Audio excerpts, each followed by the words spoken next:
Welcome back to another talk about money. I have to say I am somewhat overwhelmed and humbled and eternally grateful for so many of you coming over here to subscribe, with over 7,000 subscribers in the first couple of days and over 13,000 views on my first video. So thank you all so much. Now, in the spirit of being completely open and transparent, if this channel is to help you build wealth and to talk about money, then I can only really start by being open and transparent with you, which is why my first video was what do barristers earn and what do I earn as a barrister. I'll go into more detail about what else we do business-wise and everything else a bit later on in other videos. In this video, I thought I would talk about credit cards. Now, the best way to start with full transparency is to talk about our credit cards and even show you our credit card statements. Those are coming up, so make sure you stay for the rest of the video. Now, let's talk about credit cards in general.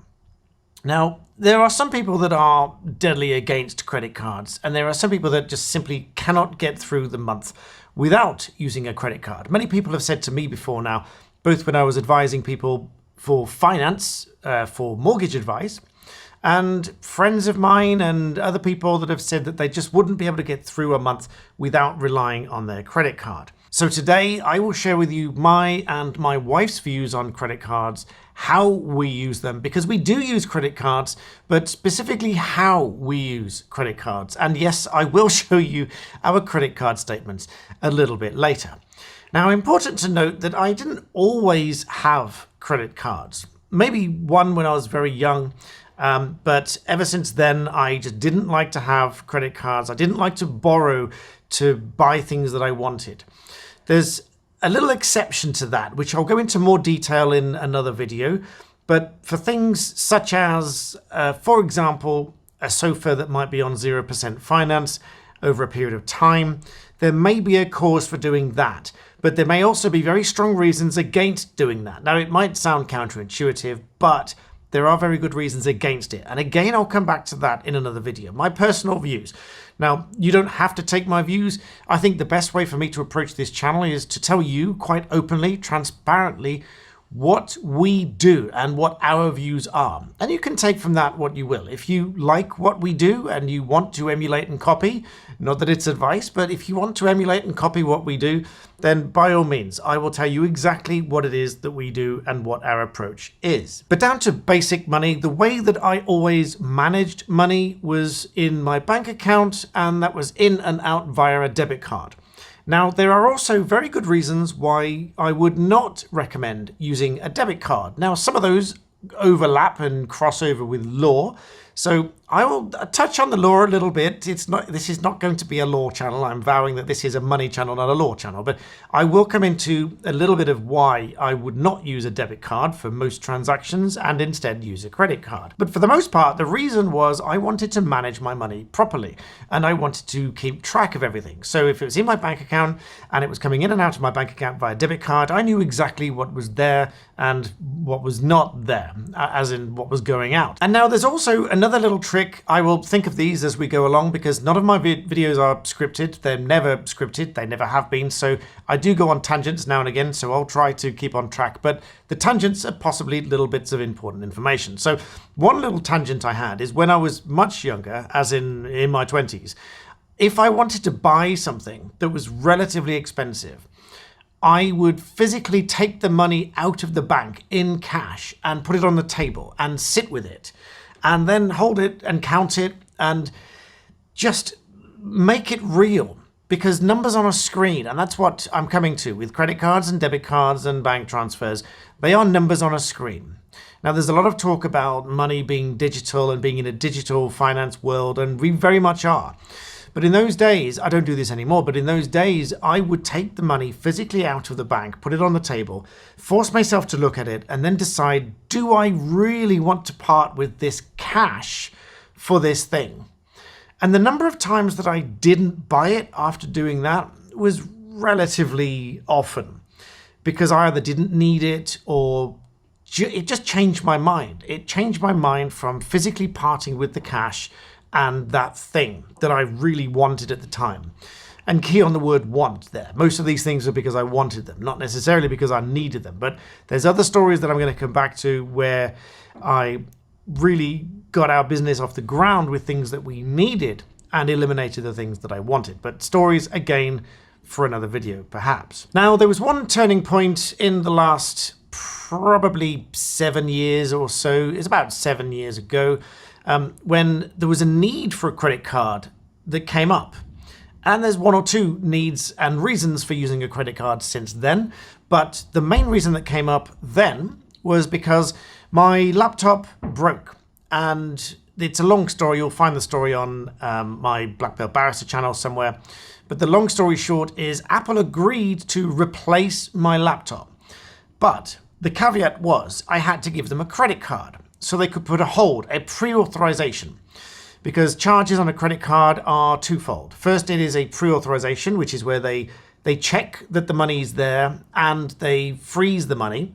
And the second is that they actually take the money. So they will pre-authorize the money before actually taking the money, usually at the same time if you're buying something. But they can put a hold on the money. That's why when you go to a petrol station and it will hold £100 on your credit card before it actually takes the payment afterwards. And it's usually done as a separate one afterwards.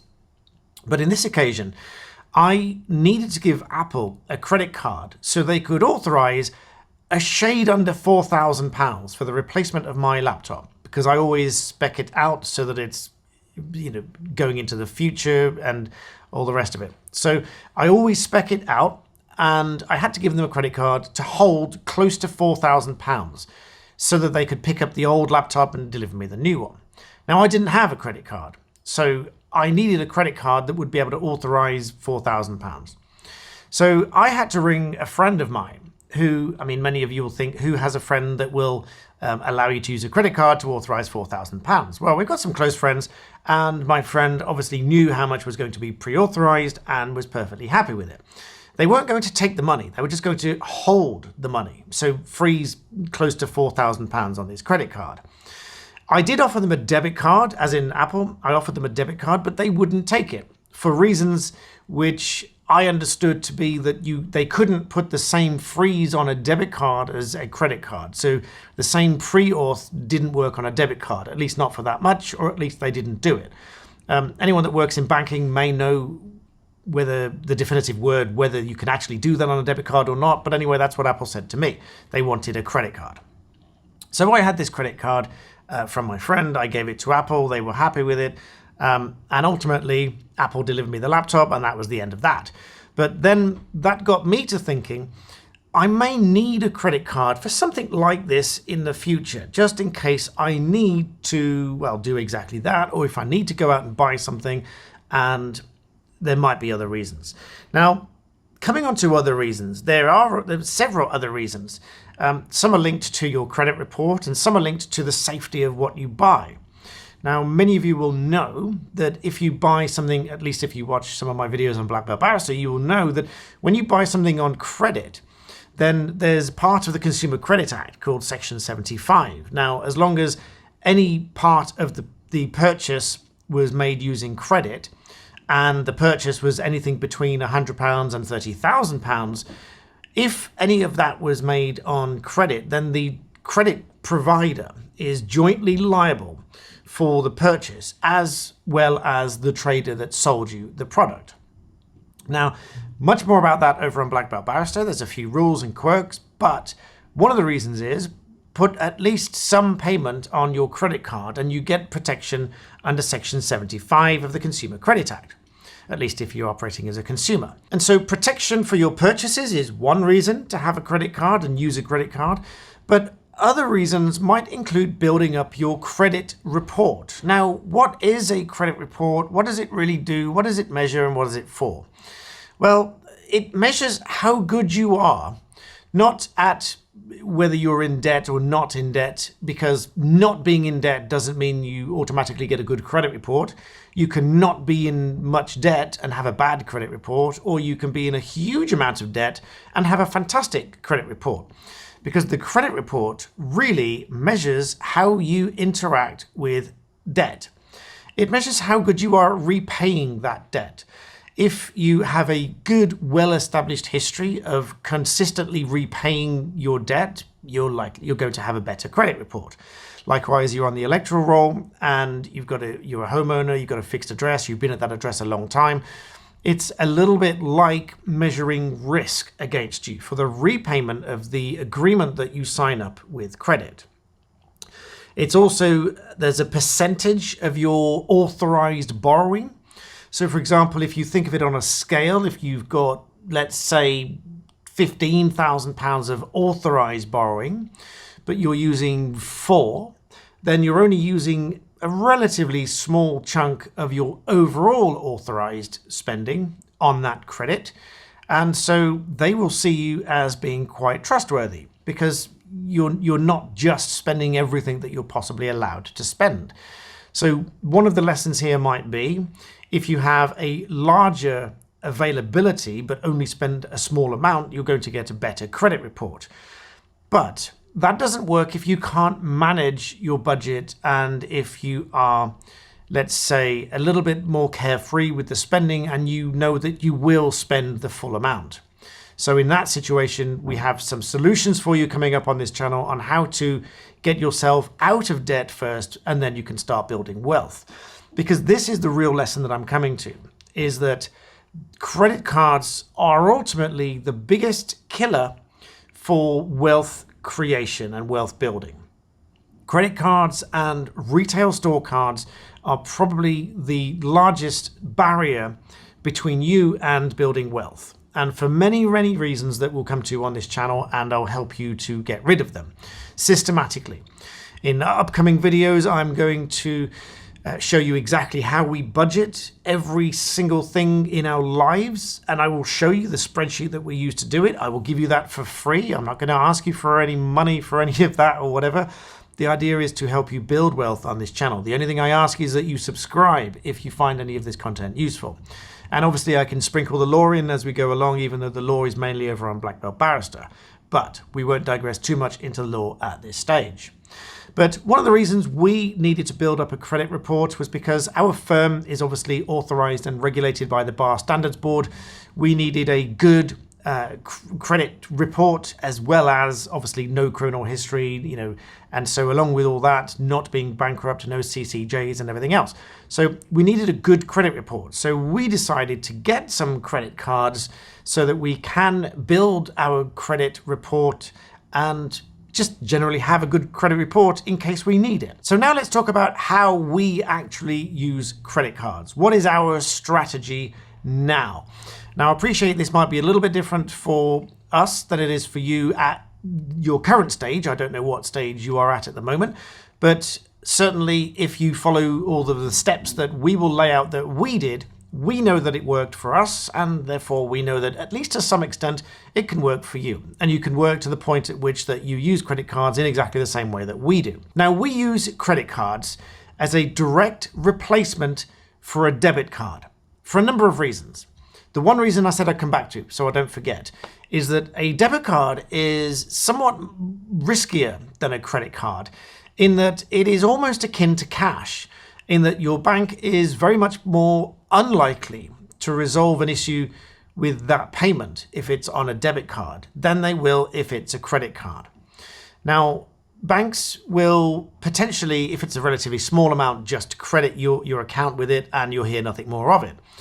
If it's a larger payment and you've made it by debit card, then your bank may well just say, well, unless it's outright fraud, it's your problem. You need to go and deal with whoever it is that you've paid this money to.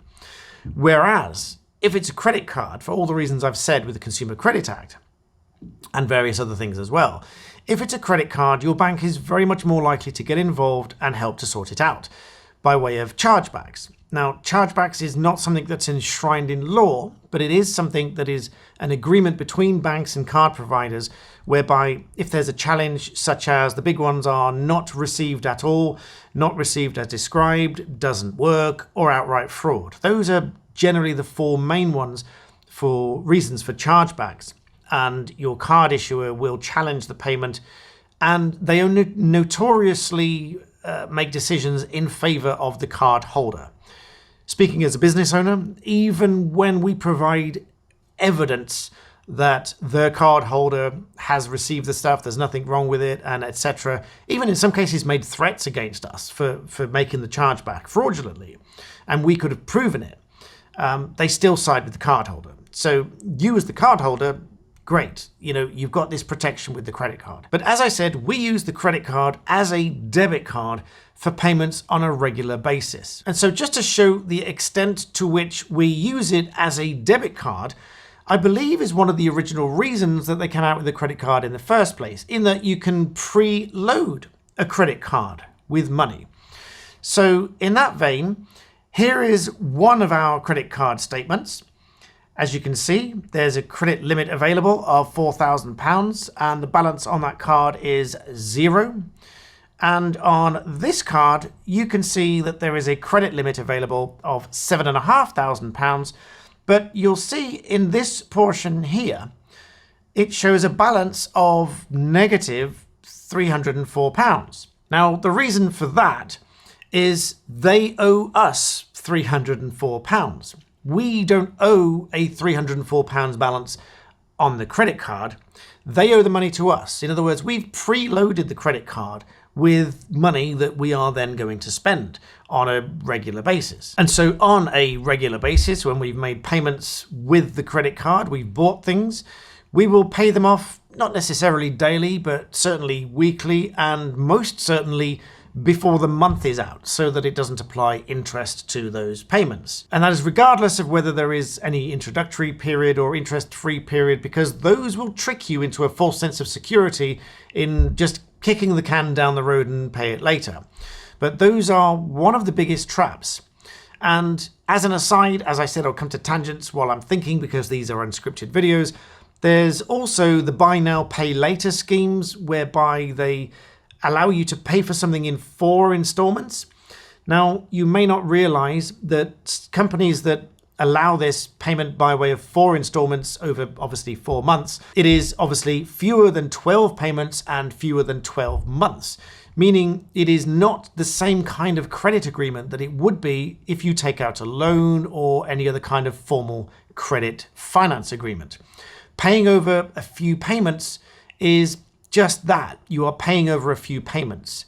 They are allowed to do that, and it doesn't attract the same protection as it would for an ordinary credit agreement. So more about that, very much more about that in another video. This video I'm going to bring us back to credit cards. So we don't pay credit cards over several months, several years. Obviously, if you've got a huge balance, there might have to be a plan in place to do that, and through this channel I will guide you as to what we have helped people to do and what we've done ourselves to erase these balances and erase these debts, because ultimately that is the goal. The goal is to erase the credit card debt so that you can then begin building wealth. And just to round that little bit off, I suppose if we make a very large payment with the credit card, again we'll pay all of it, or certainly most of it, with the credit card, but then we will also pay that off on that day, just to ensure that there is no risk of any interest, there's no risk of any other charges or any other fees or anything like that. But ultimately, the takeaway for this video is that credit cards are one of the biggest obstacles to building and creating and retaining wealth. But it doesn't mean that credit cards don't have a place in your life. And as you've heard me say in this video, this is exactly how we use credit cards. We do use credit cards. We use them daily. In fact, we pay for everything with a credit card unless it's a direct debit, for which the bank account will attract commissions and other bonuses. Again, more about those in another video. I will tell you exactly which accounts we use and what they net us and how we've chosen them. One of the previous credit cards that we had, by way of example, was an Amazon card, because if you spend a certain amount on that card, regardless with Amazon or elsewhere, you get a certain amount of points. And then when you get a certain amount of points, you can convert that into gift cards of £10 or £20, multiples of 10 essentially. But they discontinued that card, which was quite disappointing. And now, of course, we've gone with a Tesco Clubcard credit card, because by using that, we get vouchers back and all sorts of other stuff. So again, in other videos, I'll go into which cards I think might be better for different situations. But ultimately, the point of using a credit card is to work it within your budget and allow it to assist your budget rather than relying on the credit that the credit card provides. And as one final bit of trivia, I suppose, really to relate it to me as a barrister, many years ago and historically, and perhaps to a large extent today, young new barristers would rely heavily on both bank loans and credit cards. But obviously the bank would bend over backwards to provide those loans and credit cards because they know that ultimately the barrister in that career is ultimately going to be able to pay those back, have no problem paying those back, even if it takes a long time. Which is another thing we'll come back to, because these banks, they don't want you to be out of debt. They want you to be in debt because that's the way the banks make money. These all might sound obvious, but talking about them openly and with full transparency, hopefully this will lead you on a path to creating wealth. So stick with me. This is going to be an exciting channel. I'm really sort of strangely excited about being open and transparent about how we manage and budget everything, and hopefully it will help you and be of some use. If it is, please do hit that like button and subscribe, and I will see you in the next one.